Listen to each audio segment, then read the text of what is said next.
First thing, you come over that last sand dune basically, which are all bitumen now, the sand dunes, which is good. But you come over it on your right from our direction, and the racetrack, and you think, finally we've made it.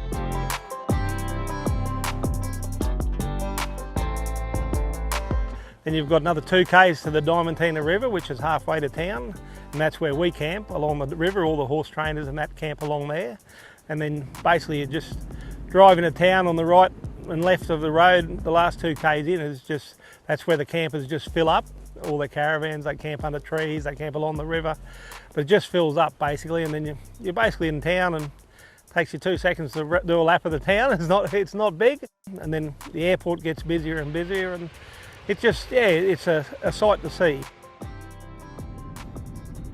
Just love it. Love the country out there. It's a different place. Probably the challenge, mostly the challenge of getting a team of horses and humans there back, win the race and get back home safely. That's probably, it's the hardest place to win a cup at, I've found in all my years of training, and it's basically in the middle of the desert, isn't it? It's remote, you know, and it's a long way. It's 1140 k's from here, I think, and I think it's 1140 k's from South Australia, so Adelaide. So it's sort of in the centre of nowhere. So you can be there 7 days and you'll get 7 different days of weather, basically, you know. And I've been there through all of them, like rain, hail, shine, floods. So it's been challenging, definitely. Back in 2003, I think we took a horse float and a gooseneck and a truck with the horses, and we loaded the gooseneck up, and it was 60 k flat up the sand dunes. And we do 7 or 8 hours the first day, go to Windora. We've done that religiously, and then next morning we go into Birdsville another 4 or 5 hours, and we should get them there safely. You really need that older seasoned horse, I think, to take to Birdsville. But I thought then finally I'll do a last trip, and a lot of pushing from a couple of my owners. They want to do the trip again, and that's so we sort of planned it. Generally sort of end of July, mid-June, I sort of start picking the horses out and try and set them for the races. If there's a class race or that, I specifically take them out for them. So basically that's what I've done, and we've got 6 geldings going out, and hopefully they'll all race well in their classes, you know. Boars is it's named from a movie, apparently, and we call him nickname Wilson. I actually haven't watched the movie. The boys have all watched it and told me I've got to watch it. So anyhow, we'll see what he's like. He could get called lots of names by Birdsville, you never know.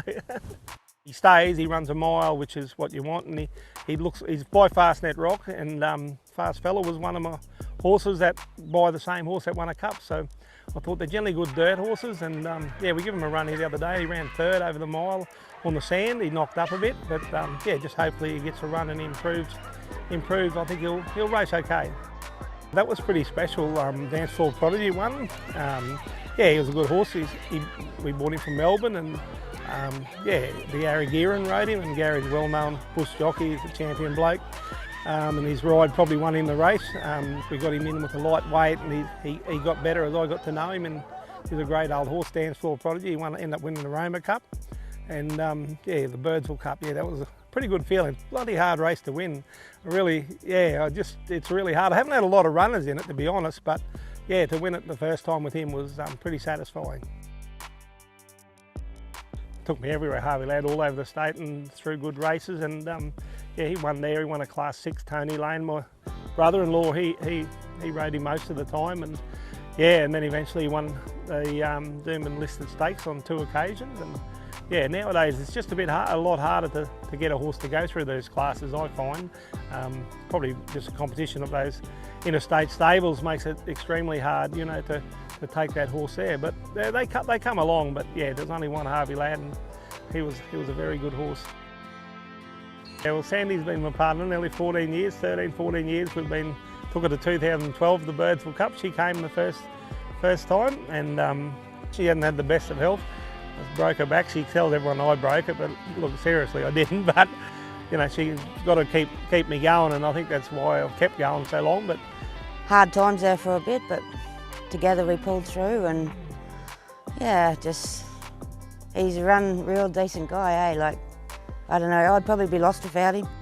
At the end of the year, I'm going to step away from training full time, in being a public trainer. It's just you know, a lot of family reasons and that, but it just probably yeah, a lot of lack of staff, and Racing Queensland in the country just lacking that bit of drive forward incentive to do it. I think the prize money has stayed at a level for a long time now, and yeah, it costs just as much to feed a horse and costs more for us bush trainers to travel than what it does. You know, like if you start a horse at Eagle Farm, you can walk over the road and run 10th and get $1,000. You know, we can drive 1,000 k's and get nothing for the day out. You know, it's just yeah, one of them decisions. But the other decision is family. I've got a farm to look after. We've lost my mum and dad, and yeah, I've always loved the farm, and yeah, it takes a lot of my time running it now. I'd like to have a bit of time to myself. A lot of trainers keep going until they die, but yeah, I'd just like to have a bit of time the next few years and yeah, think about it and poke along and enjoy life a bit more. Craig was talking about winding down, and I've sort of been thinking of we've got to stay in the industry because we've both been in it since we were kids. So I thought, well, I'm going to start breeding and getting some yearlings and doing the sales sides of things where you're still involved and in touch. Just a new chapter of our lives is about to unfold ahead of us. We've always had a few foals along the way, but kept them and raced them obviously, but now we're breeding to sell and try and do a turnover and have a bit of fun on the way. We might not make much money out of them, but it's the fun side of it. I've had a lot of staff and a lot of good jockeys ridden for me, and I've got my daughter's very keen on the race horses. She loves strapping and helping out when she can, but she's just had my first grandchild, so that'll be good. We're taking her to Birdsville, so that could be very challenging. But yeah, family. My other son, he lives in Brisbane. He's got a job down there, and yeah, but they spend as much time as they can with us, and yeah, no, it's an operation. It doesn't happen just by me. I'm only the one that probably got to make most of the decisions, but yeah, I'm pretty easy to get on with and try and get on with everyone, and I can only do my best, and that's what I've always tried to do, and be fair and try and put the horses in the best place where they can earn some prize money.